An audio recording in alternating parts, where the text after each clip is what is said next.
ब्रह्मसूत्र ब्रह्मसूत्र ग्रंथ में page number 752 और 752 पेज के ऊपर से 13 नंबर की पंक्ति है। यद्यपि तत्तेजो असृजत इति एतस्मिन् प्रकरणे प्राणानाम् उत्पत्तिः न पठ्यते तेजोवन्नानाम् एव च त्रयाणाम भूतानाम उत्पत्ति श्रवणात्। ठीक है, देखो भाई, तो बात यह चल रही है कि द्वितीय अध्याय चतुर्थ पाद और द्वितीय अध्याय के चतुर्थ पाद का यह प्रथम अधिकरण चल रहा है और इस अधिकरण का नाम है प्राणोत्पत्ति अधिकरणम। और इस अधिकरण का विचार विषय है प्राणों की अर्थात इंद्रियों की उत्पत्ति।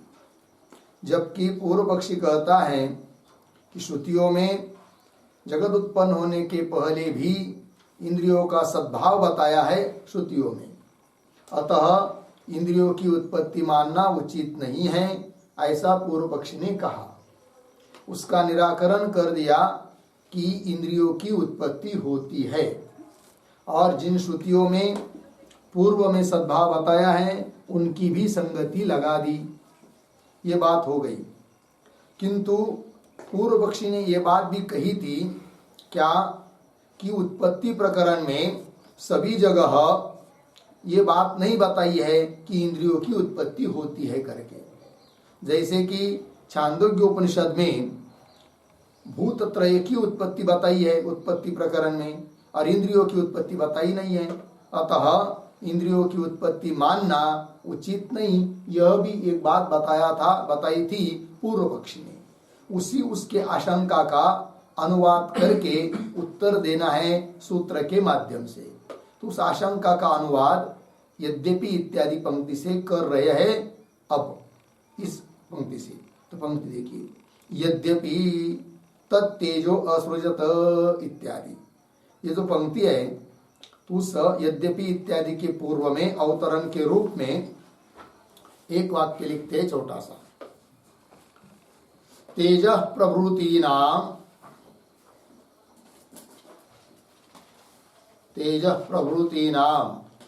सृष्टि प्रकरणे प्राणानाम उत्पत्तिः न श्रुता। प्राणानाम उत्पत्तिः न श्रुता अर्धविराम। तेजः प्रभृतीनाम एव सृष्टेः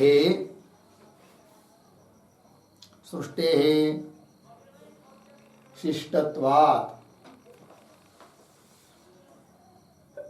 बराबर उपदिष्टत्वात्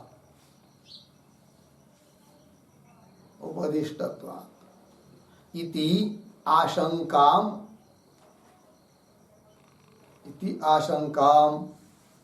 अनुवदति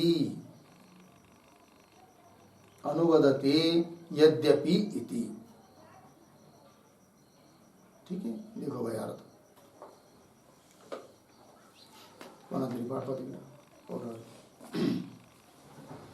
तो देखो भाई, तेज प्रवृत्ति नाम सृष्टि प्रकरणे, तेज इत्यादियों की सृष्टि के प्रकरण में उत्पत्ति के प्रकरण में तेज प्रवृत्ति इत्यादियों की जो जहां पर उत्पत्ति बताई है उस प्रकरण में प्राणानाम उत्पत्ति न श्रुता।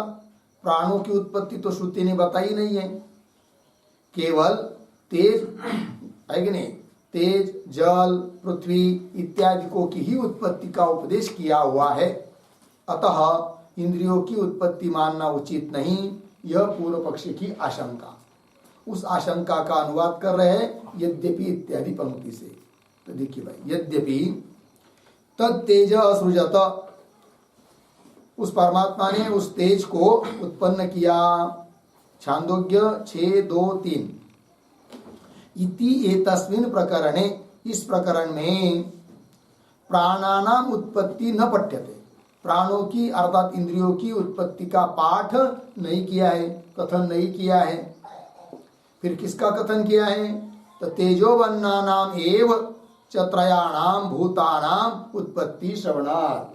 तेज मतलब अग्नि, अप मतलब जल और अन्न मतलब पृथ्वी, इन तीन भूतों की ही उत्पत्ति वहां पर बताई है, इंद्रियों की उत्पत्ति नहीं बताई है। अतः इंद्रियों की उत्पत्ति मानना उचित नहीं, यह पूर्व पक्षी का अभिप्राय।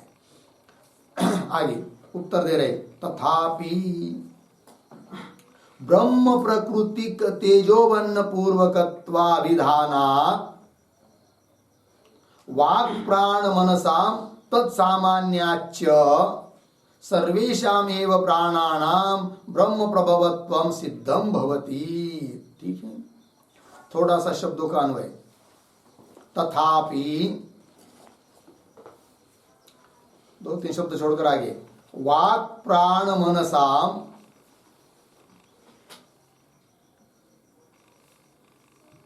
वाक् प्राण मनसाम पीछे, ब्रह्म प्रकृतिक तेजोवन्न पूर्वकत्व विधानात्,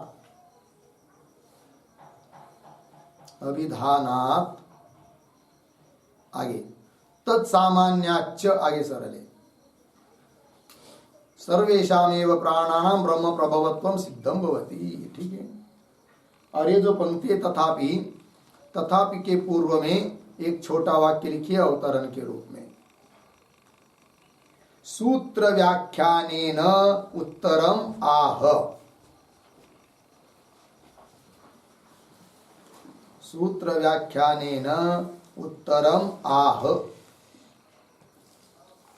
तथापि इति। ठीक है, देखो भाई, अब जो आशंका बताई है, शंका की है पूर्व पक्षी ने, उस आशंका का उत्तर देना है सूत्र की व्याख्यान के द्वारा। तो सूत्र का व्याख्यान करने जा रहे भगवान भाष्यकार तथापि इत्यादि पंक्ति से, जिससे कि उस शंका का उत्तर उसको मिल जाएगा। फिर सूत्र आ रहा है तो पहले सूत्र का उच्चारण और अर्थ देख लेंगे, फिर उसके बाद उस पर जो भाष्य है उसका विचार करेंगे। तो सूत्र है तत्पूर्वकत्वात् वाचः। ठीक है, चलिए सूत्र का अर्थ लिख लेते हैं। लिखेंगे सूत्रावतरणम, सूत्रावतरणम बराबर ननु, ननु उद्धरण चिन्ह में आगे, तत्तेजो असृजत, उद्धरण चिन्ह 1, छांदोग्य 6:2-3 आगे, इत्यत्र प्रकरणे,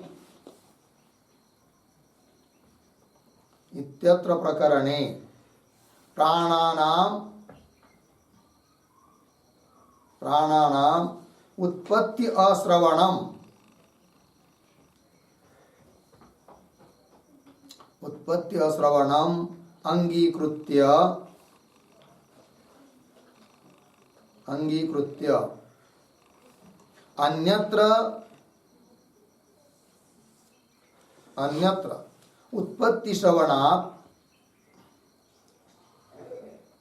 उत्पत्ति श्रवणात् उत्पत्ति ही साधिता, उत्पत्ति ही साधिता पूर्ण विराम। संप्रति, संप्रति छांदोग्ये अपि, छांदोग्ये अपि प्राणानाम,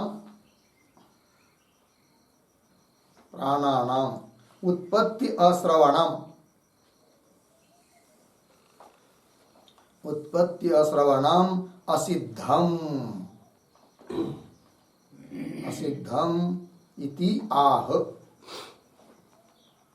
ठीक है, फिर नीचे की पंक्ति में सूत्रम बराबर तत्पूर्वकत्वात् वाचः 2-4-4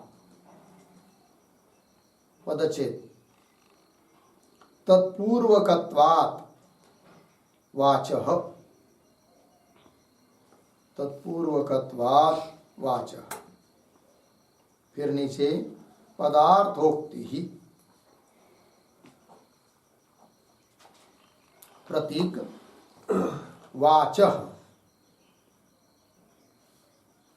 बराबर अत्र सूत्रे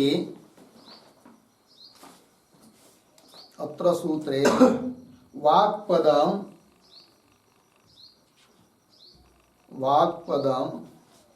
प्राणमनसोः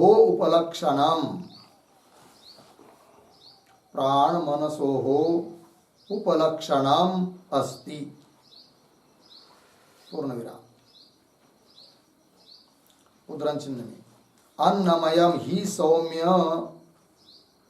मनः, अन्नमयम ही सौम्य मन, आपोमयः प्राणः, आपोमयः प्राणः, तेजोमयी वाक्, तेजोमयी वाक् उद्धरण चिन्हवान इति मनः प्राण सहितायाः, मनः प्राण सहितायाः वाचः। कौंस में लिखिए मन और प्राण सहित वाणी में,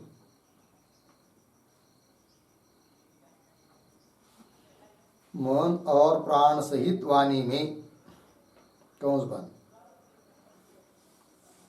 आगे प्रतीक तत्पूर्वकत्वात्, तत्पूर्वकत्वात् बराबर तत्शब्देन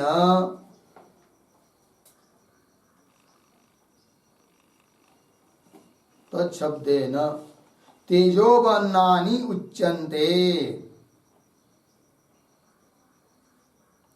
तेजोबन्नानि उच्यन्ते।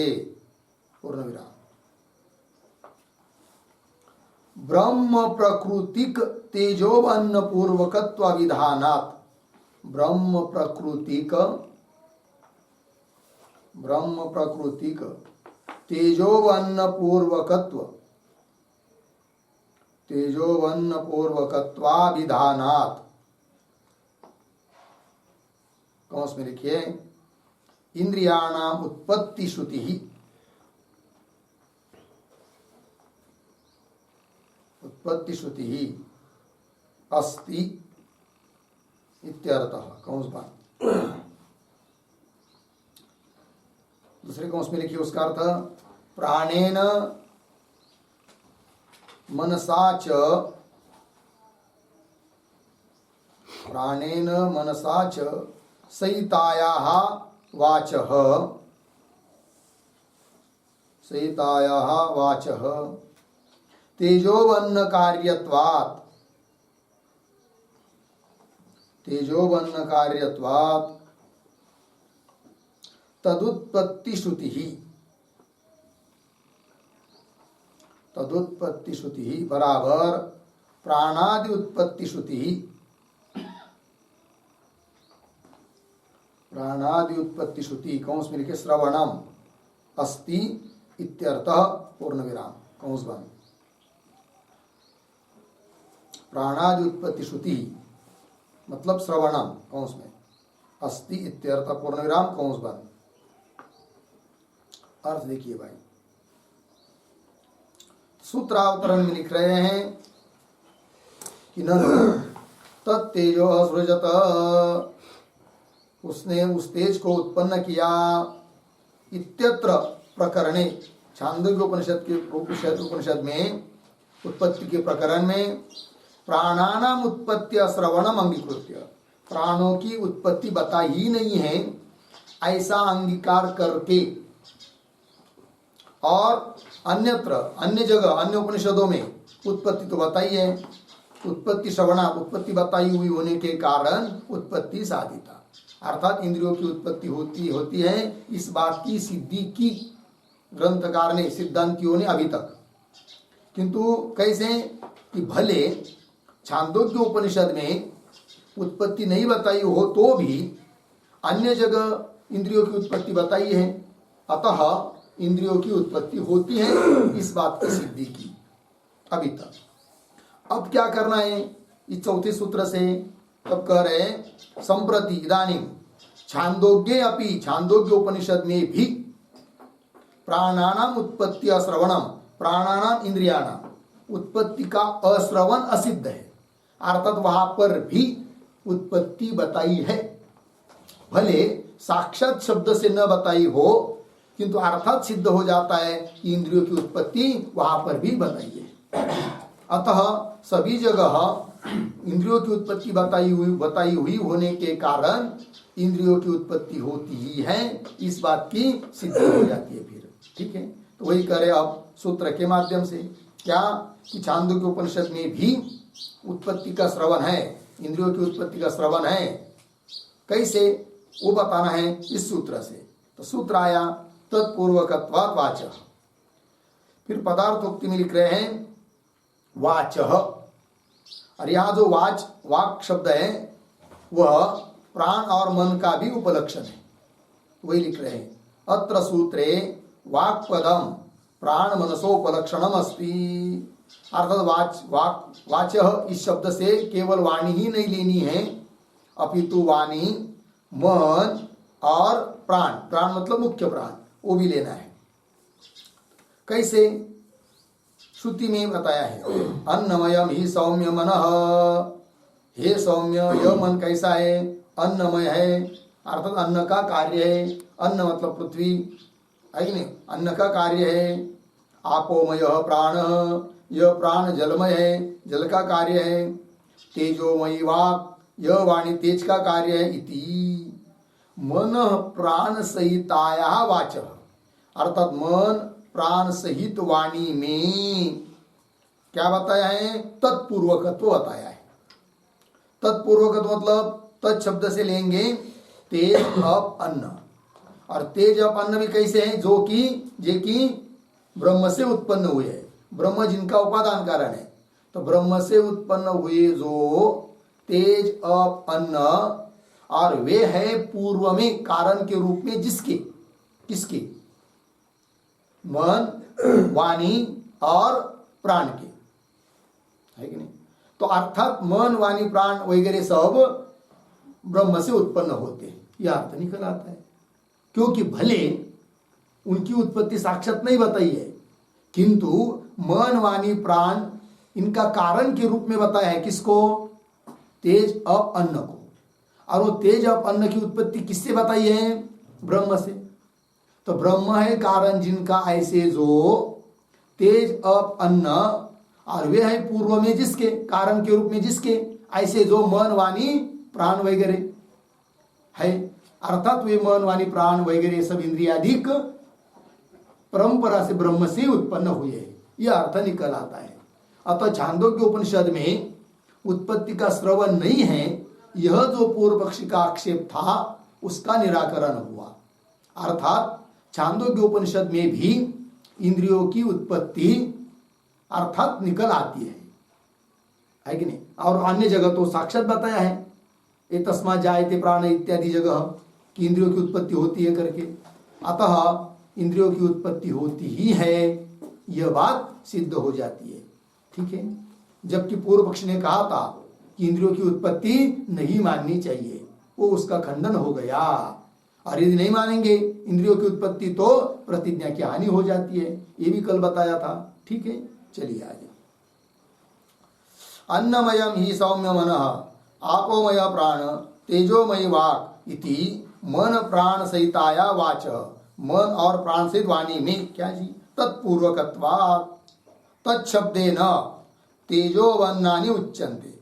ठीक है, फिर आगे ब्रह्म प्रकृतिक तेजवन्न पूर्वकत्व विधानात्। ब्रह्म प्रकृति मतलब उपादान कारण, ब्रह्म है कारण उपादान कारण जिनका ऐसे जो तेज अप और अन्न, और वे है पूर्व में जिसके, ऐसे है वो कौन? मन, प्राण और वाणी, ये सब अभिधानात् ऐसा विधान होने के कारण सिद्ध हो जाता है क्या? इंद्रियाणाम उत्पत्ति श्रुति। श्रुति शब्द का अर्थ है श्रवण। इंद्रियों की उत्पत्ति का भी श्रवण छांदोग्य में भी है इति। उसी को स्पष्ट कर रहे। प्राणेन मनसा च सहिताया वाच, प्राण मन और मन के सहित वाणी में तेजोवन्न कार्यत्वात्, तेज अप और अन्न का वो कार्य होने से तद उत्पत्ति श्रुति ही, अर्थात प्राणादियों की उत्पत्ति की श्रुति अर्थात श्रवण छांदोग्य में भी है। यह बात सिद्ध हुई। हो गया जी। चलिए आगे भाष्य में आइए।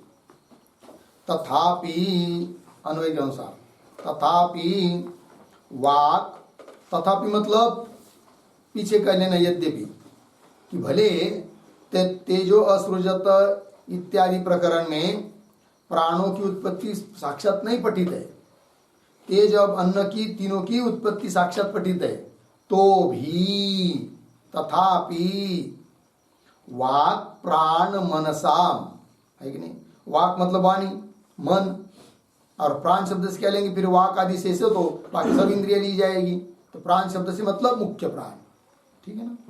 तो वाक प्राण मनसाम ब्रह्म प्रकृति तेजोब अन्न पूर्वकत्व विधानात्, वाणी प्राण और मन इन सब में क्या बताया?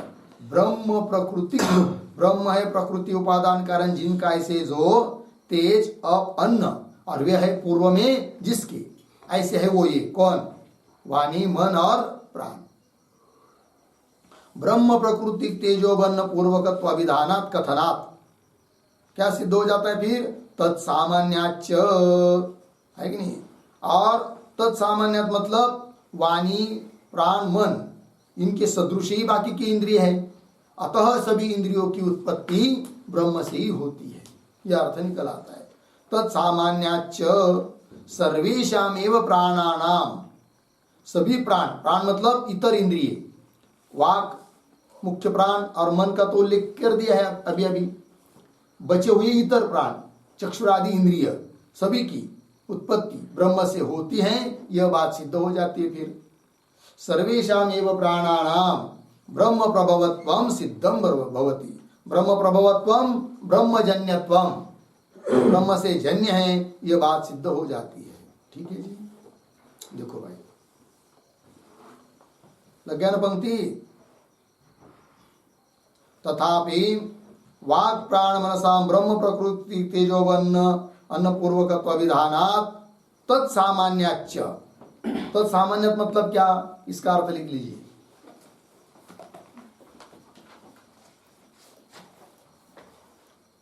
उपभोग साधनत्वम, उपभोग साधनत्वम अर्धविराम, प्राणत्वम, प्राणत्वम अर्धविराम, भूतपूर्वकत्वम, भूतपूर्वकत्वम वा सर्वेषां प्राणानां, सर्वेषां प्राणानां सामान्यम, सामान्यम बराबर सादृश्यम भवति, सादृश्यम भवति इत्यर्थः। ठीक है, देखो भाई अर्थ तो सभी प्राणों में सामान्य है, सादृश्य है। क्या है वो? तो भोग साधनत्व, जैसे वाणी प्राण मन ये उपभोग के साधन है, उसी प्रकार चक्षुरादि इंद्रिय भी, बाकी के प्राण भी इंद्रिय भी उपभोग के साधन है। तो उपभोग साधनत्व रूप सभी प्राणों में समान धर्म है। एक क्यों? दूसरा प्राणत्व इंद्रियत्व, प्राणत्व रूप धर्म भी सभी में समान है। क्यों? भूतपूर्वकत्व भूतजन्यत्व यह धर्म भी सभी इंद्रियों में समान है। इसलिए सर्वेषां प्राणानां सामान्यम, सभी प्राणों में सामान्य अर्थ सादृश्य है। सादृश्य मतलब सभी में उपभोग साधनत्वादि धर्म है। अतः प्राण मन और वाणी, यह तीन यदि भूतपूर्वक होने से ब्रह्म से जन्य है, इसका मतलब सभी इंद्रिय समान होने से, उपभोग साधन तो समान धर्म सब में होने से सभी इंद्रिय ब्रह्म से ही जन्य है, यह बात सिद्ध हो जाती है। अर्थात छांदोग्य उपनिषद में भी इंद्रियों की उत्पत्ति का श्रवण है, इस बात की सिद्धि हो गई। ठीक है ना। जबकि पूर्व पक्ष ने कहा था कि उत्पत्ति प्रकरण में छांदोग्य में वो तो बताया ही नहीं इंद्रियों की उत्पत्ति, तो उसका खंडन कर दिया, और इंद्रियों की उत्पत्ति वहां पर भी द्योतित होती है, इस बात को कह दिया सिद्धांतियों ने। ये बात चलिए आगे। तत्सामान्याच्च सर्वेषामेव प्राणानाम ब्रह्म प्रभवत्वम ब्रह्मजन्यत्वम सिद्धम भवति। ठीक है, आगे चलिए। तथा ही, तो तथा ही मतलब क्या, जो अभी तक बात बताई उसी का स्पष्टीकरण करना है। तथा ही जहां भी आता है वहां पर पीछे की जो बात बताई है उसी का स्पष्टीकरण कर रहे आगे, यह अर्थ निकल आता है। तो कह रहे फिर तथा ही, तो तथा ही के पूर्व में एक छोटा वाक्य, उक्तम एव प्रपंचयति, उक्तम एव प्रपंचयति तथा ही इति। जो बात कही है उसी का स्पष्टीकरण कर रहे हैं तथा ही पंक्ति से। तो देखो भाई आगे,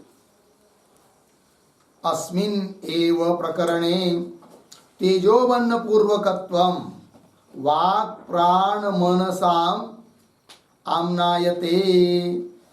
ठीक है ना। देखो भाई,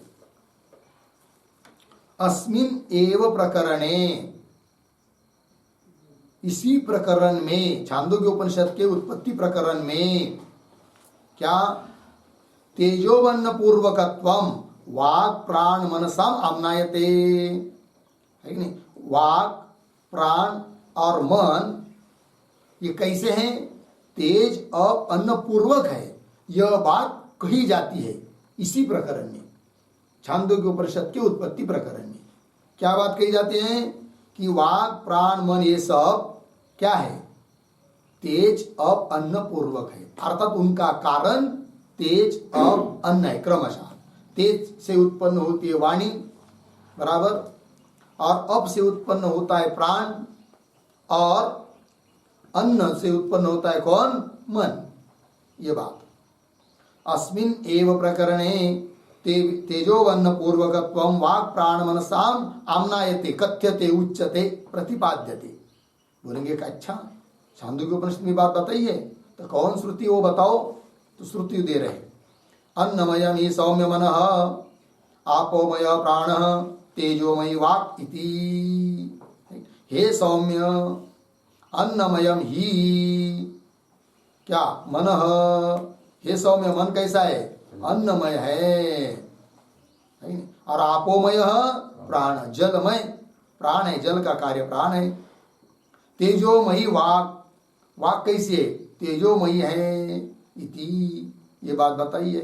अर्थात मन वाणी और प्राण ये सब तेजवन्न पूर्वक है, यह बात बताई है। ठीक, आगे चलिए। तत्र यदि तावत् मुख्यम एव येषाम अन्नादिमयत्वम ततः वर्तते एव ब्रह्म प्रभवत्वम। ठीक है, शब्दों का थोड़ा अन्वय। तत्र यदि तावत्, दो शब्द छोड़कर आगे, येषाम अन्नादिमयत्वम, पीछे मुख्यम एव, आगे ततः, दो शब्द छोड़कर आगे, ब्रह्म प्रभवत्वम, पीछे वर्तते एव। ठीक है, चलो भाई, ये जो पंक्ति चालू हुई तत्र यदि, तत्र के पूर्व में एक वाक्य, तथापि कथम एषाम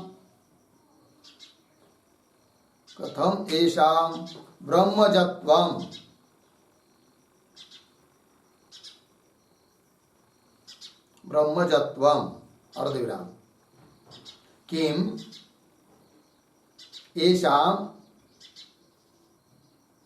येषाम अन्नादिमयत्वम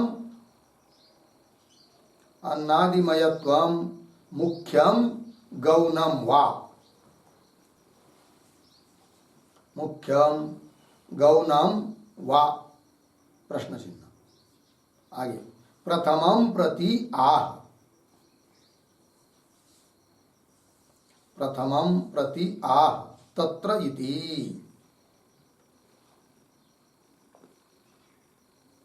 ठीक है, और देखो भाई, तथापि मतलब क्या, अभी तक भाष्य में पूर्व पंक्ति में क्या कहा कि तेज अप अन्न ये तीनों भी वाक प्राण और मन ये सब तेज अप अन्न पूर्वक है, यह बात बताई। उस पर कोई आक्षेप करेगा कि तो भी ठीक ये बात मान्य करते हम क्या कि वाणी प्राण और मन तेज अप अन्न पूर्वक है, यह बात छांदोग्य उपनिषद में बताया है, ठीक है, कोई बात नहीं। किंतु उससे यह बात कैसी सिद्ध होगी कि वाक प्राण और मन ब्रह्म से उत्पन्न हुए करके? तेज अवन्न पूर्वक तो है किंतु ब्रह्म से उत्पन्न हुए, ये कैसे? वही लिख रहे, तथापि कथम येषाम ब्रह्मजत्वम, ये बात हुई। आगे किम येषाम, दूसरी बात, किम येषाम अन्नादिमयत्व मुख्यम गौणम वा, और अन्नादिमय बताया है इनको, वाक प्राण और मन को। कैसे? अन्नमय है कौन? मन। आप जलमय है कौन? प्राण। और तेजोमय है कौन? वाक। तो ये जो बात बताइए, किम येषाम अन्नादिमयत्व मुख्यम गौणम वा, मुख्य है कि गौण है? अर्थात मन सचमुच अन्न से अर्थात पृथ्वी से उत्पन्न होता है, ऐसा कहना है क्या? और वाणी प्राण सचमुच जल से उत्पन्न होता है, यह कहने में तात्पर्य है क्या? और वाणी सचमुच तेज से उत्पन्न होती है, यह कहने में तात्पर्य है क्या? मुख्य बात है क्या वो? ये पहला विकल्प। अथवा मन आदि की स्थिति अन्न के ऊपर आधारित है, इसलिए अन्नमय कह दिया मन को, इस प्रकार गौण रूप से कहना है क्या? अर्थात अन्न से साक्षात मन उत्पन्न होता है, ऐसा कहने का अभिप्राय नहीं, किंतु मन की स्थिति अन्न पर है, इसलिए अन्नमय मन है, ऐसा कहने का अभिप्राय है क्या? अर्थात गौण है क्या? अन्न, मन में अन्नमयत्व, प्राण में जलमयत्व, वाणी में तेजोमयत्व, ये गौण रूप से है क्या? ये दो विकल्प की, मुख्य रूप से है या गौण रूप से है? मुख्य रूप से और गौण रूप से कहने का अभिप्राय समझ में आया? मुख्य रूप से मतलब इससे साक्षात उत्पन्न हुए ही है, यह कहने का अभिप्राय है, अथवा उत्पन्न नहीं हुए किंतु एक दूसरे पर आधारित है, इसलिए कह दिया है, गौण रूप से है। दोनों में से क्या है ये बात? पंक्ति देखिए, किम येषाम अन्नादिमयत्व मुख्यम गौणम वा।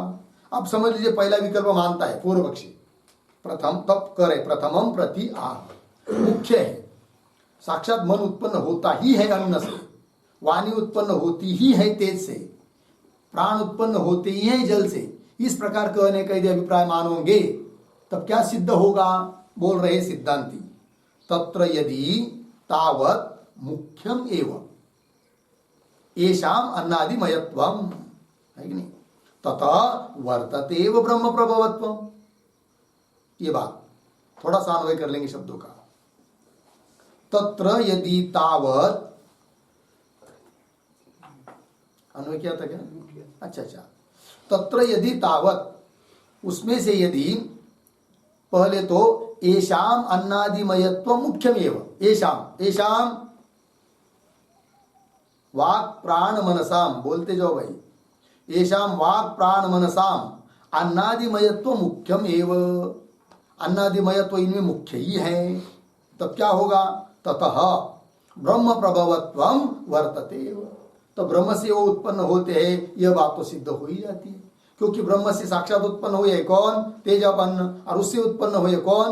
वाक प्राण और मन, अर्थात परंपरा से ब्रह्मजन्यत्व आ ही गया, ये उसका मतलब होता है। ठीक, वर्तते एव, इस पर एक शेष वाक्य लिखिए छोटा सा, तेजादीनाम ब्रह्मजन्यत्वात्,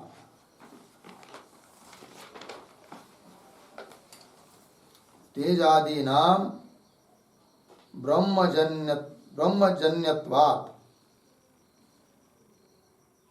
इति शेषः। अर्थ तेज आदि ब्रह्म से उत्पन्न हो जाए और उससे उत्पन्न हुए वाक प्राण और मन, अर्थात उसमें भी ब्रह्मजन्यत्व आ ही जाता है, ब्रह्म प्रभवत्व आ ही जाता है, ये बात।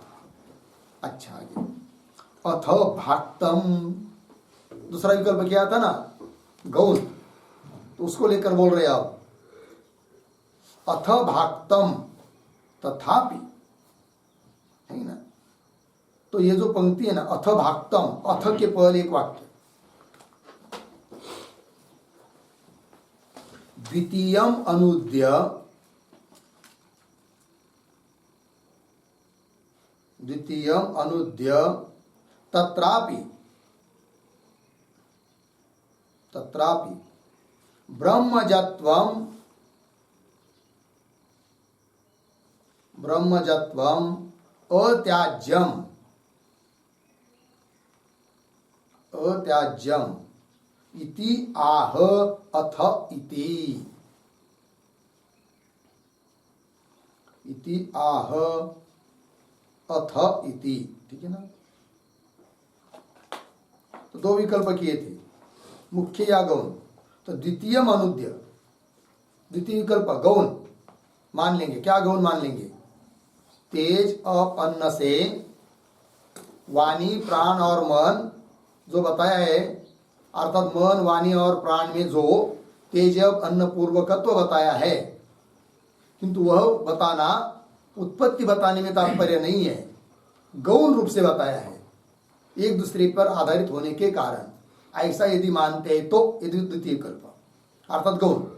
तो द्वितीय अनुद्य तत्रापि, वैसा मानने पर भी ब्रह्मजत्वम अत्याज्यम, ब्रह्म से उत्पन्न होता है, इसका त्याग नहीं हो सकता है, अर्थात ब्रह्म से उत्पन्न होते ही है। इस बात को स्पष्ट कर रहे अथ इत्यादि पंक्ति से। अथ भाक्तम, भाक्तम शब्द का अर्थ लिखिए गौणम,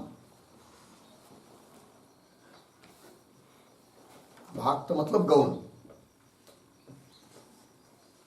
अर्थात मन में अन्नमयत्व, वाणी में तेजोमयत्व, प्राण में आपोमयत्व, ये गौण है, उत्पत्ति बताने में तात्पर्य नहीं है। मन आदि उसके अधीन होने के कारण अन्नमय बताया मन को, ऐसा यदि अभिप्राय है तो भी वो ब्रह्म से उत्पन्न होते हैं, इसमें कोई संदेह नहीं, निश्चित हो जाता है कि ब्रह्म से उत्पन्न होते हैं करके। कैसे, उसका स्पष्टीकरण कर रहे तथापि इत्यादि पंक्ति से। अथ भाक्तम, तथापि तो भी, पंक्ति देखिए आगे पढ़ता हूं, तथापि ब्रह्म कर्तृकायाम नाम रूप व्यक्ति क्रियायाम श्रवणात्, एक अर्धविराम, येन अश्रुतम श्रुतम भवति इति च उपक्रमात्, दो अर्धविराम, एतत् आत्म्यम इदं सर्वम इति च उपसंहारात्, तीन अर्धविराम, श्रुत्यंतर प्रसिद्धेः च, चार, चार हेतु दिया। इन चार हेतुओं से क्या सिद्ध करना है आगे देखिए जी। प्रसिद्धेश्च ब्रह्म कार्यत्व प्रपंचनार्थम एव मन आदि नाम अन्नादिमयत्व वचनम इति गम्यते, ठीक है ना। तो कैसा पढ़ना चाहिए? अथ भाक्तम क्या गया है तथापि, तत्पहले समझ लीजिए, बाद में तथापि, तथापि के बाद डायरेक्ट सीधा अंतिम में आइए। तथापि क्या? ब्रह्म कार्यत्व प्रपंचनार्थम एवं, ब्रह्म का कार्य है ये सब, इस बात का विस्तार करने के लिए ही कहा गया है। क्या?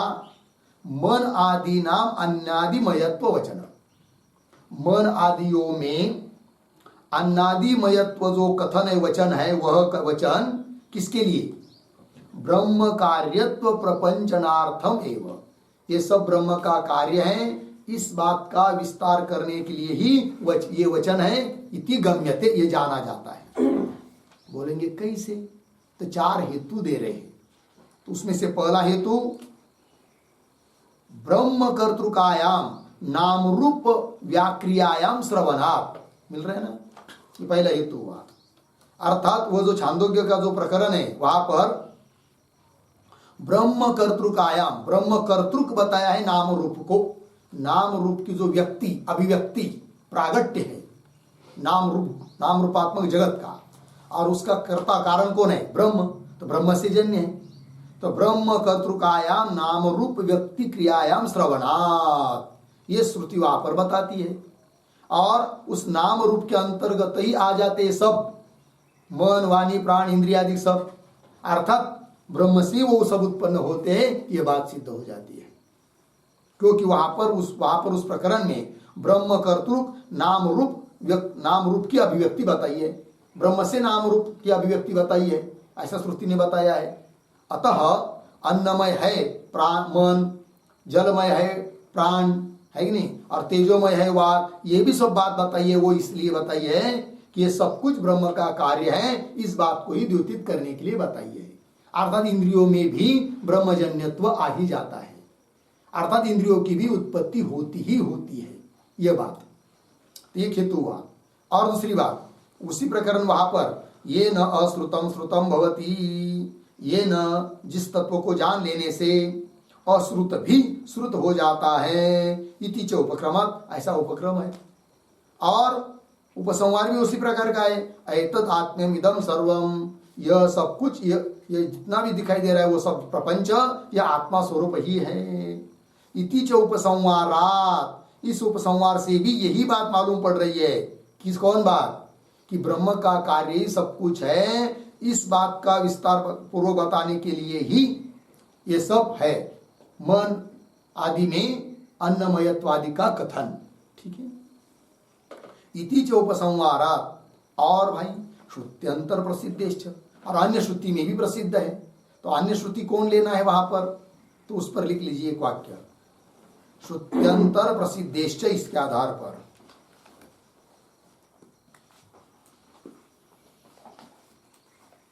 लिखेंगे उदाहरण चिन्ह में, स प्राणम असृजत,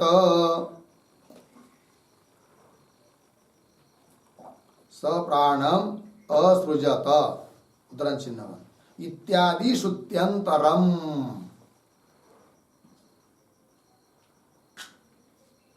इत्यादि श्रुत्यंतरम। श्रुत्यंतर मतलब अन्य श्रुति, अन्य श्रुति में प्रसिद्ध है। तो कौन है वो अन्य श्रुति? उदाहरण के रूप में दे दिया, स प्राणम असृजत, उस परमात्मा ने प्राण को उत्पन्न किया, ये बात। चलिए भाई, श्रुत्यंतर प्रसिद्धेश्च, इन चार हेतुओं से क्या सिद्ध हो रहा है? क्या? कि ब्रह्म कार्यत्व प्रपंचनार्थम एवं, ब्रह्म का कार्य ही ये सब कुछ है, इस बात का विस्तार पूर्वक बताने के लिए ही यह बात कही गई है। कौन सी? मन आदि नाम अन्नादिमयत्व वचनम इति गम्यते। तो कुल मिलाकर सिद्ध हुआ क्या? कि सभी प्राणियों की उत्पत्ति, सभी प्राणों की, इंद्रियों की उत्पत्ति होती है, और सबका मूल कारण तो ब्रह्म ही है। ठीक है, आगे चलिए। तस्मात् अपि प्राणानाम ब्रह्म विकारत्व सिद्धि, ठीक है ना, उपसंहार कर रहे हैं अब इस प्रकरण का। ये जो पंक्ति है ना, तस्मात्, तस्मात् के पहले एक वाक्य, प्राणोत्पत्ति श्रुते है,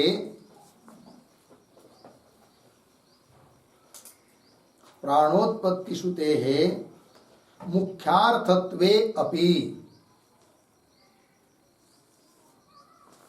मुख्यार्थत्वे अपि विरोधाभावात्,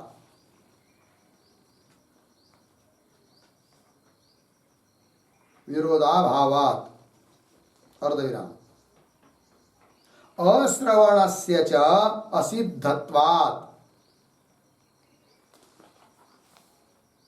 अश्रवणस्य च असिद्धत्वात्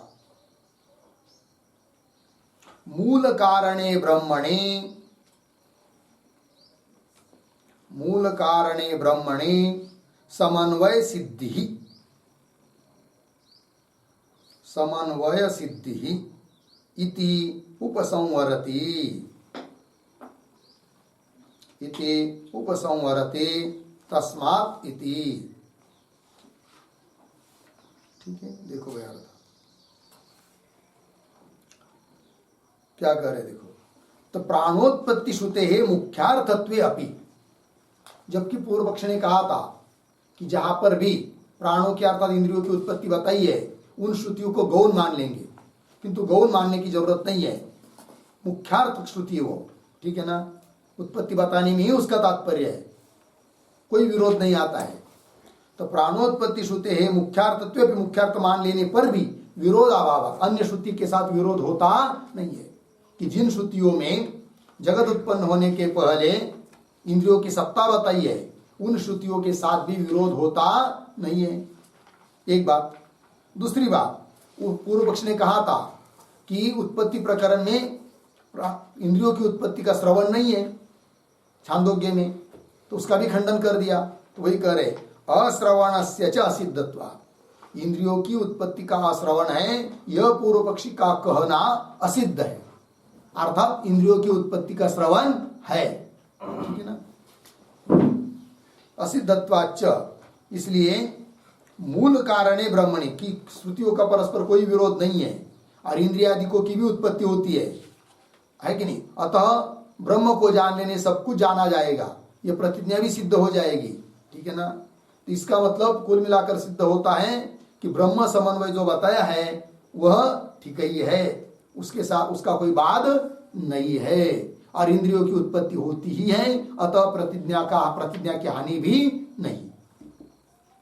मूल कारण ब्रह्मणि, मूल कारण ब्रह्म में समन्वय की सिद्धि ही होती ही है, इति उपसंहरति तस्मात् इति। देखो भाई अंतिम पंक्ति, तस्मात् अपि प्राणानाम ब्रह्म विकारत्व सिद्धि, इस कारण से भी प्राणों में अर्थात इंद्रियों में ब्रह्म विकारत्व, ब्रह्म विकारत्व ब्रह्म कार्यत्व, ब्रह्म का कार्य इंद्रिया है, यह इस बात की सिद्धि हो जाती है। तस्मात् अपि प्राणानाम ब्रह्म विकारत्व सिद्धि इति हो गया, ये हुआ चौथे सूत्र का भाष्य पूरा हुआ। इसके साथ साथ यह जो प्रथम अधिकरण है वह पूरा हो जाता है, ठीक है। आगे चलिए, अब इस पाद का, चौथे पाद का दूसरा अधिकरण आ रहा है, सप्तगत्यधिकरणम, इस अधिकरण का नाम है। 2 सूत्र का यह अधिकरण है, 5 और 6 नंबर के 2 सूत्र इस अधिकरण के अंतर्गत है।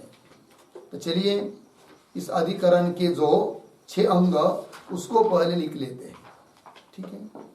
तो शीर्षक देंगे सप्तगत्यधिकरणम, 2 सूत्र का यह अधिकरण है। नीचे के पंक्ति में कंस में लिखिए इंद्रियाणाम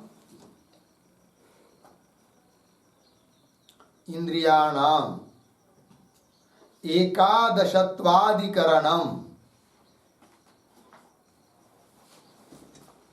एकादशत्वाधिकरणम पूर्ण विराम कंस बंद।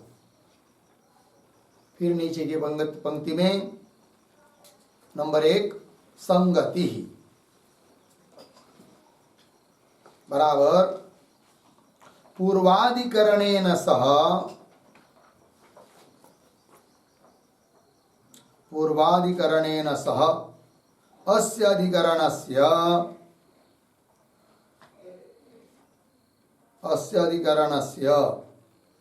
आश्रयाश्रयी भाव संगति ही अस्ति, आश्रयाश्रयी भाव संगति ही अस्ति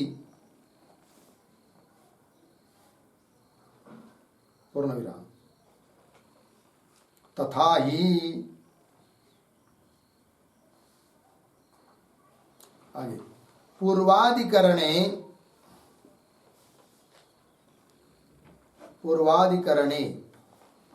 प्राणानाम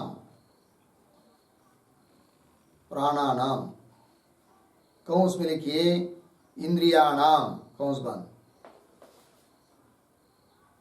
इंद्रियाणाम। आगे उत्पत्तौ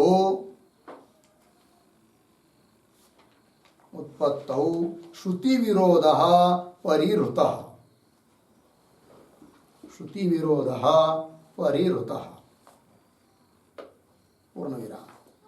इदानीम इदानीम तेभ्यः प्राणेभ्यः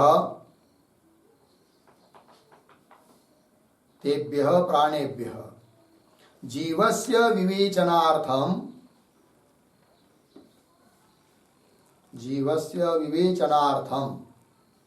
कौंस में लिखिए पृथक्त्व सिद्ध्यर्थम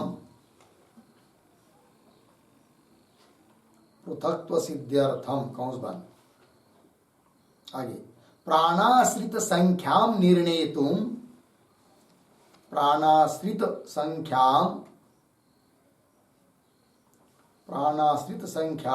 निर्णेतुम आरंभः क्रियते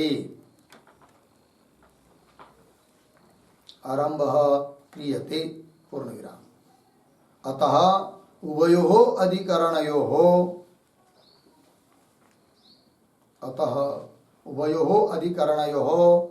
आश्रयाश्रयी भाव संगति ही अस्ति।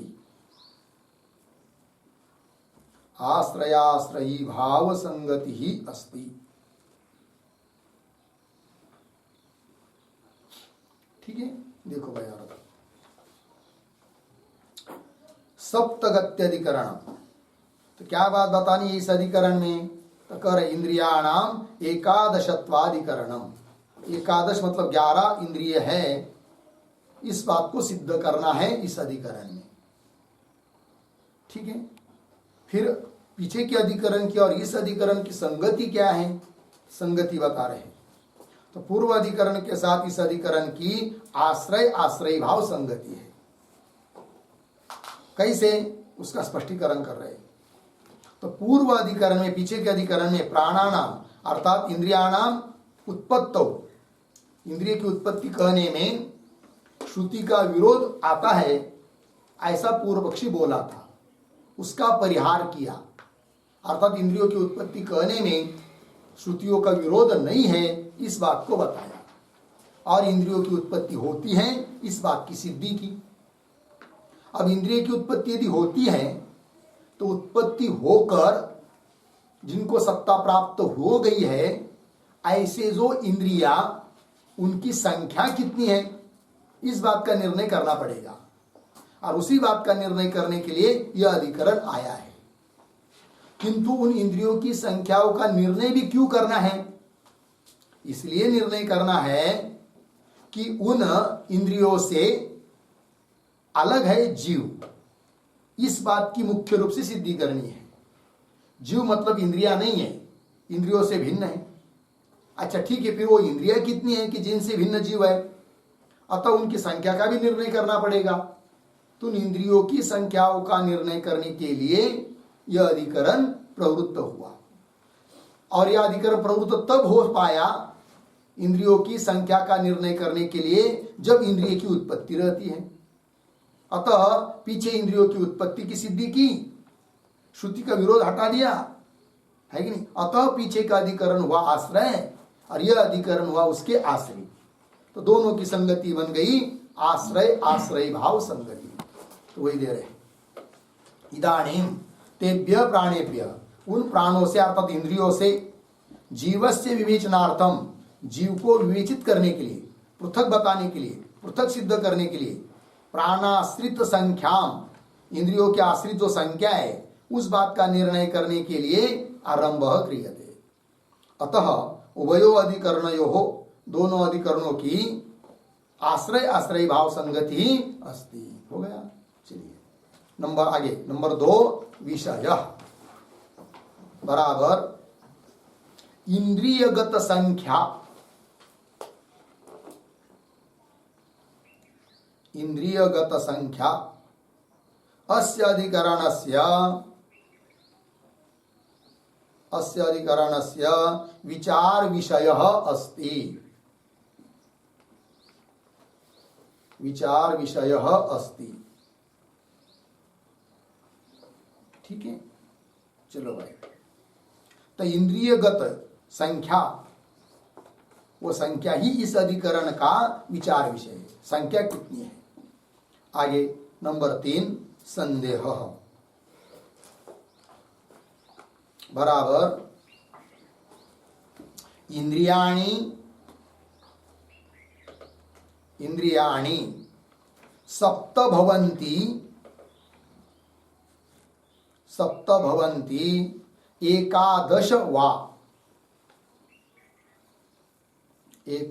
वा इति भवति संशयः।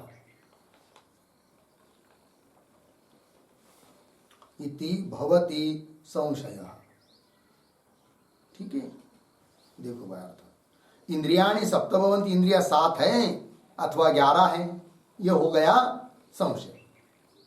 फिर आता है नंबर 4 पर पूर्व पक्ष, बराबर सप्त एव इंद्रियाणि भवन्ति, सप्त एव इंद्रियाणि भवन्ति इति पूर्वपक्षः,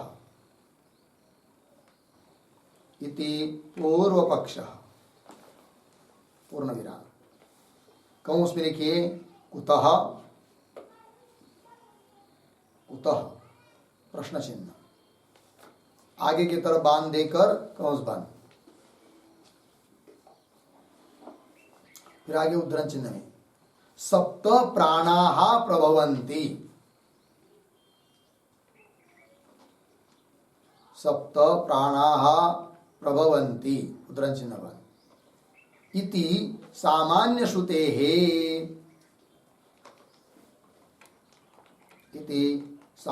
श्रुतेः, पूर्ण विराम। पुनः आगे उद्धरण चिन्ह में सप्त वै शीर्षण्याः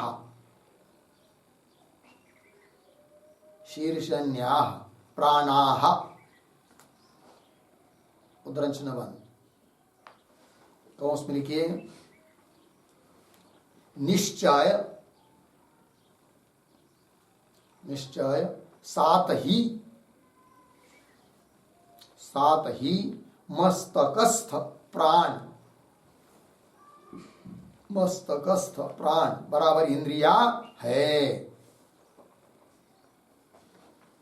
कंस बंद, इति शिरोगत सप्त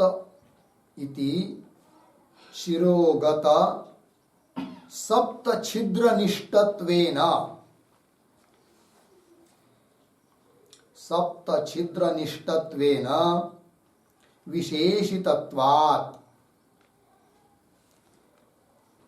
विशेषितत्वात् च सप्त एव इंद्रियाणि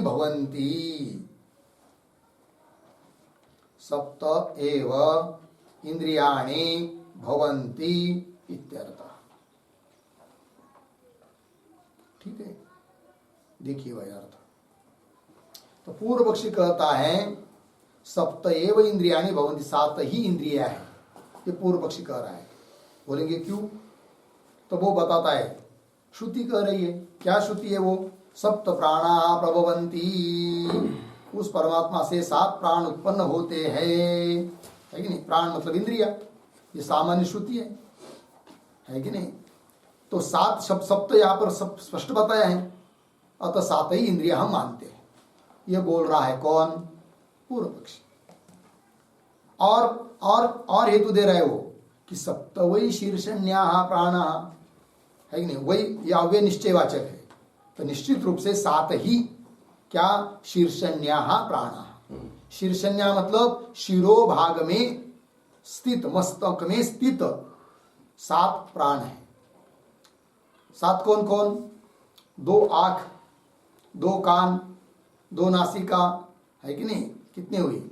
6, और वाणी 7 हुआ ना? हाँ। सप्त वै शीर्षण्यः प्राणा, निश्चय 7 ही मस्तकस्थ प्राण है, इंद्रिया है। इति शिरोगत सप्त छिद्र निष्ठत्वेन, शिरोभाग में विद्यमान जो 7 छिद्र है, कान, आंख वगैरह, उनमें रहने वाले है, ऐसा विशेष रूप से बताया है, विशेषण किया है, विशेषित किया है। सप्त वही शीर्षण्यः प्राण, यहाँ पर निष्ठत्वेन विशेषितत्वाच्च सप्त एव इंद्रियाणि भवन्ति, 7 ही इंद्रिया है, यह पूर्व पक्षी कह रहा है। ठीक है, आगे चलिए। फिर आगे 5 नंबर पर सिद्धांत बराबर 11 इंद्रियाणि भवन्ति,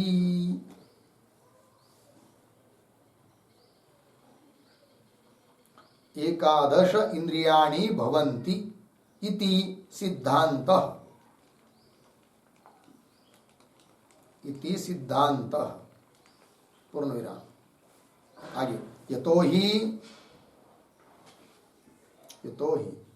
शिरोनिष्ठेभ्यः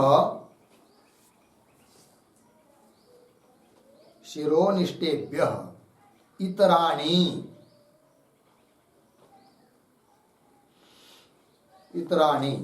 कौंस में लिखिए मस्तक निष्ठ इंद्रियों से अतिरिक्त, मस्तक निष्ठ इंद्रियों से अतिरिक्त कौंस बन। आगे हस्तादीनि अपि वेदे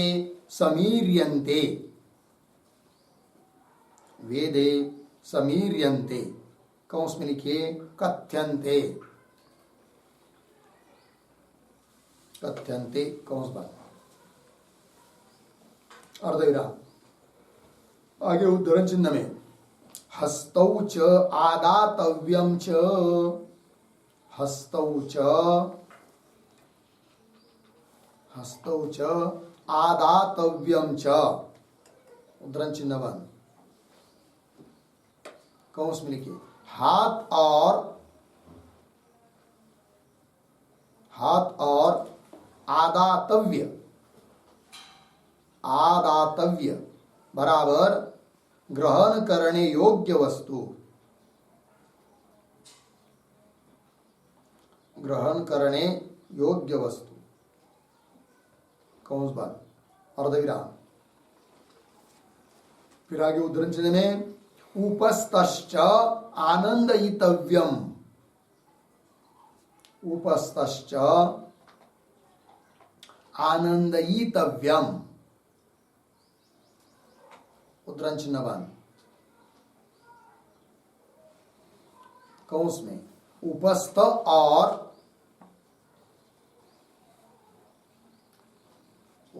और आनंदयितव्य बराबर आनंद करने योग्य,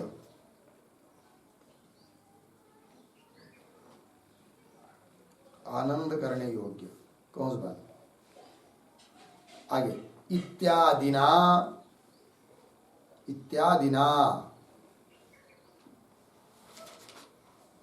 पूर्ण विराम।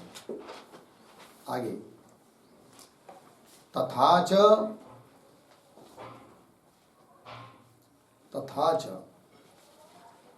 वेदात निश्चये सति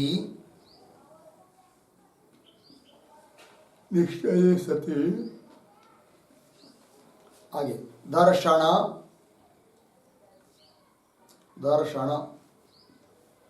श्रवण घ्राण आस्वादन स्पर्शन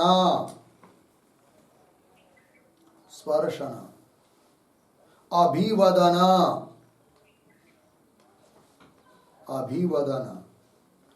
आदान आगे गमन आनंद विसर्ग, गमन आनंद विसर्ग ध्यानानाम एकादश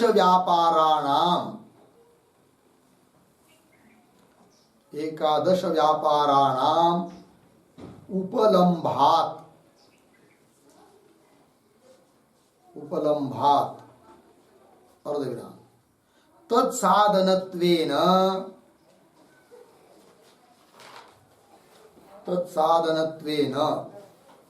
इंद्रियाणि एकादश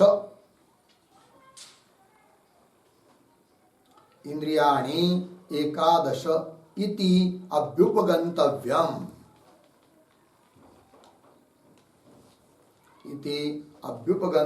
बराबर स्वीकर्तव्यं भवति।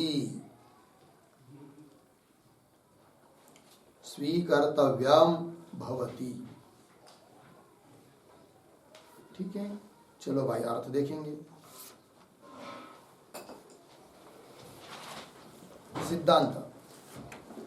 सिद्धांती बोल रहे हैं कि एकादश इंद्रियाणि भवन्ति, 7 इंद्रिया नहीं है, 11 इंद्रिया है।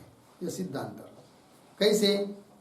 ये तो ही शिरोनिष्ठेभ्य इतराणि, अर्थात मस्तक निष्ठ जो इंद्रिया है उनसे अतिरिक्त भी हस्तादीनि अपि वेदे समीर्यन्ते, हाथ वगैरह भी इंद्रिय है ऐसा वेद में कथन किया है।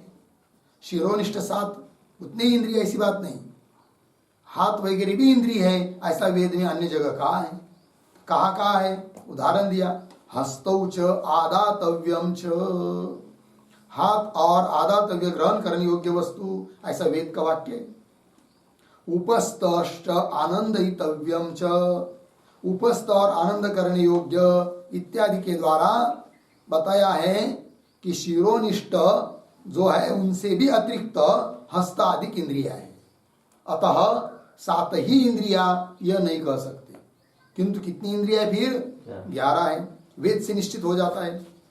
और वही करेंगे, तथा च वेदात निश्चय सती, वेद से निश्चय हो जाने पर 11 इंद्रिय, ऐसा निश्चय हो जाने पर तो ही है वो 11 इंद्रिय, किंतु 11 प्रकार के व्यापार भी देखने को मिलते हैं। अतः उन व्यापार को सिद्ध करने वाले इंद्रिय कितने? 11। तो कौन है वो 11 इंद्रियों के 11 व्यापार? वो बता रहे हैं। दर्शन देखना, आंखों का काम है। श्रवण सुनना, श्रोत्र इंद्रिय का। घ्राण मतलब सूंघना, गंध घ्राण इंद्रिय का। आस्वादन जिह्वा रसन इंद्रिय, स्वाद लेना। स्पर्शन त्वग इंद्रिय का कार्य है। अभिवदन कथन करना, प्रतिपादन करना, बोलना, वाग इंद्रिय का कार्य है। आदान ग्रहण करना, हस्त इंद्रिय का कार्य है। गमन जाना, ये पैर है कि नहीं, पाद इंद्रिय का कार्य है। आनंद उपस्थ इंद्रिय का कार्य है। विसर्ग मलमूत्र का त्याग, यह पायु इंद्रिय का कार्य है, बुद्धि इंद्रिय का कार्य है। और ध्यान, ये मन इंद्रिय का कार्य है। इति एकादश व्यापाराणाम उपलम्बात, 11 प्रकार के व्यापार उपलब्ध होते हैं, प्रतीत होते हैं। इसलिए तत्साधनत्वेन, उन व्यापार का साधन सिद्ध करने के लिए इंद्रिय भी 11 है। तत्साधनत्वेन इंद्रियाणि एकादश इति अभ्युपगंतव्यम, स्वीकर्तव्यम, ऐसा ही स्वीकार करना चाहिए। ठीक, आगे चलिए। नंबर 6 प्रयोजनम। प्रयोजनम बराबर पूर्व पक्षे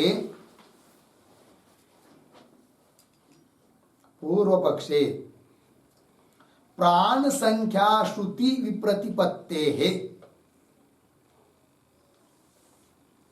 प्राण संख्या श्रुति विप्रतिपत्ते है समन्वय असिद्धि फलम भवति। समन्वया सिद्धि फलम भवति। पूर्ण विराम। सिद्धांते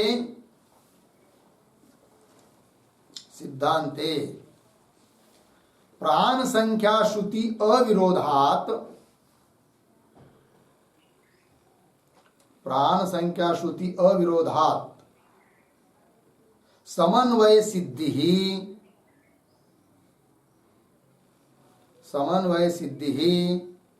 प्रयोजनम भवति।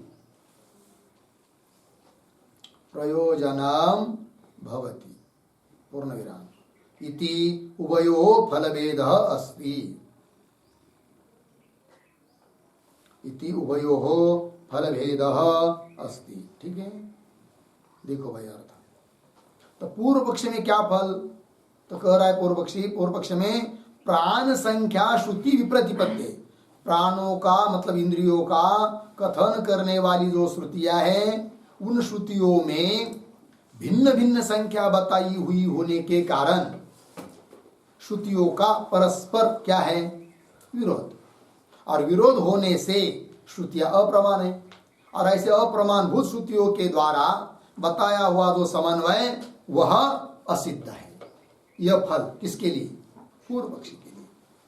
और सिद्धांत में प्राण की संख्या बताने वाली श्रुतियों में कोई विरोध नहीं है, अविरोधात् विरोध नहीं है, इसलिए विरोध न होने से सभी श्रुतियां प्रमाण है। और प्रमाण होने के कारण उन प्रमाणभूत श्रुतियों के द्वारा बताया हुआ ब्रह्म समन्वय सिद्ध ही है, असिद्ध नहीं। यह प्रयोजन सिद्धांतियों के लिए है। अविरोधा तत्सिद्धि समन्वय सिद्धि, ब्रह्म समन्वय की सिद्धि प्रयोजनम भवति इति उभयोः फल भेदः अस्ति। इस प्रकार दोनों में फल भेद है। हो गया जी, चलिए आगे। अब इसके बाद अधिकरण का सार बताने के लिए, जो हरेक अधिकरण के लिए वैयासिक न्यायमालाकार के 2 श्लोक है, उन श्लोकों का उच्चारण और अर्थ देख लेते हैं, फिर उसके बाद आगे के भाष्य का विचार करेंगे। आइए श्लोक का उच्चारण। सप्तैकादश वाक्षाणि सप्त प्राणा इति श्रुतेः सप्तस्योर्मूर्धनिष्ठेषु छिद्रेषु च विशेषणात् सप्तैकादश वाक्षाणि सप्त प्राणा इति श्रुतेः सप्तस्योर्मूर्धनिष्ठेषु छिद्रेषु च विशेषणात्। ठीक, पदच्छेद देखिए। सप्त एकादश वा अक्षाणि सप्त प्राणाः इति श्रुतेः सप्त स्युः मूर्धनिष्ठेषु छिद्रेषु च विशेषणात्। ठीक, अब अन्वय 2-3 शब्द छोड़कर आगे। अक्षाणि, फिर पीछे शुरू में सप्त एकादश वा, आगे सप्त प्राणाः इति श्रुतेः, आगे सरल सप्त स्युः मूर्धनिष्ठेषु छिद्रेषु च विशेषणात्। ठीक है, अर्थ देखो भाई। तो अक्षाणि, अक्षाणि इंद्रियाणि, सप्त एकादश वा, इंद्रिया 7 है या 11 है, ये विकल्प हुआ। उस पर पूर्व पक्ष बोल रहा है 7 है। बोलेंगे क्यों? तो श्रुति बता रही है। तो कौन श्रुति है? सप्त प्राणाः इति श्रुते है, ये श्रुति है। अतः इंद्रिया 7 है, सप्त स्यु। अच्छा, और कोई हेतु है? तो पूर्व पक्ष बोलता है क्या हेतु है? तो अरे मूर्धनिष्ठेषु छिद्रेषु, मूर्धा में अर्थात मस्तक में, शिरोभाग में स्थित जो छिद्र है कि नहीं, मूर्धनिष्ठेषु छिद्रेषु, उन छिद्रों में, छिद्रेषु विशेषणात्, छिद्रों को विशेषित किया है। 7 छिद्र बताया है, और 7 छिद्र में रहने वाले इंद्रिया भी कितनी हो जाएगी? फिर 7 हो जाएगी। अतः 7 ही इंद्रिया है, यह पूर्व पक्षी का अभिप्राय है। ठीक है, ये जो श्लोक है, इस श्लोक के पूर्वार्ध में आया है सप्त प्राणाः इति श्रुतेः, उस पर एक टिप्पणी लिखेंगे उद्धरण चिन्ह में। सप्त प्राणाः प्रभवन्ति तस्मात्, सप्त प्राणाः प्रभवन्ति तस्मात्, उद्धरण चिन्ह बंद। मुंडक 2:1-8, 2:1-8 आगे। इति अस्य इत्यत्र, इत्यस्य नहीं, इत्यत्र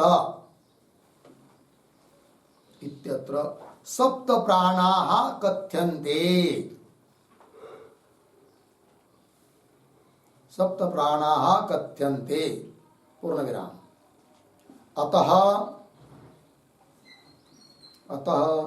इंद्रियाणि सप्त भवन्ति इत्यर्थः। अतः इंद्रियाणि सप्त भवन्ति इत्यर्थः। ठीक है, अर्थ देखो भाई। तो पूर्व पक्ष ने कहा था सप्त प्राणा इति श्रुते, सप्त प्राणा ये शॉर्टकट है बहुत। कौन श्रुति है वो तो बता दिया आपको। सप्त प्राणा प्रभवन्ति तस्मात्, तस्मात् उस परमात्मा से 7 प्राण उत्पन्न होते हैं। मुंडक 2:1 इत्यत्र सप्त प्राणा कथ्यन्ते, 7 प्राणों का कथन किया जा रहा है। प्राण मतलब इंद्रिया। अतः इंद्रियाणि सप्त भवन्ति, इसलिए इंद्रिया कितनी हुई 7। ये पूर्व पक्ष ने कहा सप्तस्यु। अच्छा, और उसी प्रथम श्लोक के उत्तरार्ध में लिखा है मूर्ध निष्ठेषु छिद्रेषु च विशेषणात्। तो विशेषणात् इस पर भी एक टिप्पणी लिखते हैं उद्धरण चिन्ह में। सप्त वै शीर्षण्याः, सप्त वै शीर्षण्याः प्राणाः उद्धरण चिन्ह बंद। इत्यत्र विशेषिताः, विशेषिताः कौंस में लिखिए शिरोगत सप्त छिद्रों में, शिरोगत सप्त छिद्रों में प्राण रहते हैं, प्राण रहते हैं अर्धविराम। इस प्रकार से उनका विशेष बताया है होने से, विशेष बताया होने से प्राण 7 ही है, प्राण 7 ही है कौंस बंद। आगे प्राणाः सप्त एव भवन्ति, प्राणाः सप्त एव भवन्ति इत्यर्थः। ठीक है, देखो भाई अर्थ। तो छिद्रों में विशेषण बताया है, विशेषित किया है, उसको लिख रहे सप्त वै शीर्षण्यः प्राणाः इत्यत्र विशेषिताः, विशेष रूप से बताया है। अर्थात शिरोगत 7 छिद्रों में प्राण रहते हैं। इस प्रकार से उनका विशेष बताया होने से प्राण 7 है। वही कह रहे विशेषिताः प्राणाः, इस श्रुति में विशेष रूप से बताए हुए प्राण सप्त ही है। लग गया। तो पूर्व पक्षी का कहना हुआ प्राण कितने हैं 7 है। ठीक है, अब दूसरा श्लोक आ रहा है सिद्धांतियों का। तो सिद्धांति उत्तर दे रहे, खंडन कर रहे पूर्व पक्षी का। तो श्लोक का उच्चार है अशीर्षण्यस्य हस्तादे, अशीर्षण्यस्य हस्तादे रपि वेदे समीरणा, रपि वेदे समीरणा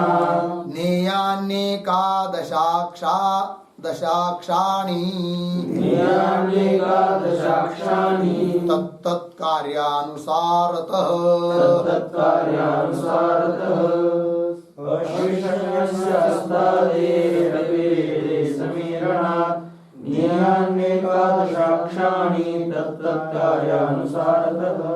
पदच्छेद देखिए अशीर्षण्यस्य हस्तादेः अपि वेदे समीरणात् ज्ञेयानि 11 अक्षानि तत्तत्कार्यानुसारतः। ठीक, अन्वय 2-3 शब्द छोड़कर आया है वेदे, वेदे फिर पीछे आइए अशीर्षण्यस्य हस्तादेः अपि, आगे समीरणात्, आगे एक शब्द जोड़कर 11 समीरणात् के बाद अंतिम जाएंगे, अंतिम तत्तत् कार्यानुसारतः, तत्तत् कार्यानुसारतः, फिर पीछे आइए, एकादशाक्षाणि और पीछे ज्ञेयानि। अर्थ देखो भाई, वेदे, वेद में अशीर्षण्यस्य हस्तादेः अपि समीरणात्, समीरणात् का अर्थ लिखिए कथनात्। वेद में कथन किया है किस बात का? तो अशीर्षण्यस्य हस्तादेः, जो कि शिरोभाग में विद्यमान नहीं है, ऐसे जो हाथ वगैरह उनका भी कथन हुआ होने के कारण, कहां पर? वेद में। इसलिए सिद्ध होता है कि इंद्रिया कितनी है? 11 है। और तत्त कार्यानुसारत, उनके कार्य के अनुसार भी एकादशानी, एकादश अक्षाणी, अक्षाणी इंद्रियानी, ज्ञेयानी, 11 इंद्रिय है, ऐसा जानना चाहिए। ठीक है, चलिए भाई, तो इस श्लोक में भी ये जो बात आई है ना कि वेद में कहा है करके समीरणा, उसके आधार पर एक टिप्पणी लिखते हैं, लिखेंगे उद्धरण चिन्ह में, हस्तौ च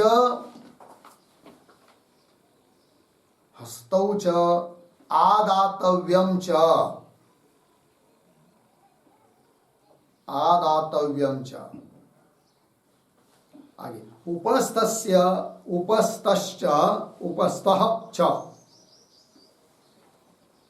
आनंदयितव्यं च, आनंदयितव्यं च, उद्धरण चिन्ह बंद, इत्यादिना, इत्यादिना शिरोनिष्ठेभ्यः, शिरोनिष्ठेभ्यः इतराणि, इतराणि हस्तादीनि अपि, हस्तादीनि अपि वेदे कथ्यन्ते,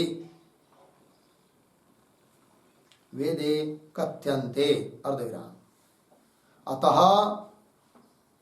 अतः न सप्त एव इंद्रियाणि इति, न सप्त एव इंद्रियाणि इति। ठीक है, और देखिए भाई, तो हस्तौ च आदातव्यं च, उपस्थश्च आनंदितव्यं च, इत्यादिना, इत्यादि श्रुति के द्वारा शिरोनिष्ठेभ्यः इतराणि, अर्थात शिरोभाग में विद्यमान जो इंद्रिय उनसे अतिरिक्त, हस्तादीनि अपि वेदे कथ्यन्ते, हाथ आदि इंद्रियों का भी कथन वेद में किया हुआ है। अतः न सप्त एव इंद्रियाणि, इसलिए 7 ही इंद्रिय है, यह बात नहीं, सिद्धांती बोल रहे हैं। ठीक है, फिर कितनी है इंद्रिया? तो 11 है इंद्रिया। तो कैसे? आगे दे रहे, तत्त कार्यानुसारतः एकादशाक्षाणि ज्ञेयानि, मिल गया, उनके कार्य के अनुसार। तो क्या कार्य है उनका? तो ये जो अंतिम पद आया है तत्त कार्यानुसारतः, उसके आधार पर भी एक टिप्पणी लिखते हैं, लिखेंगे दर्शन श्रवण घ्राण, दर्शन श्रवण घ्राण, दर्शन श्रवण घ्राण, आगे आस्वादन स्पर्शण अभिवदन, आस्वादन स्पर्शण अभिवदन, अभिवदन, आगे आदान गमन, आदान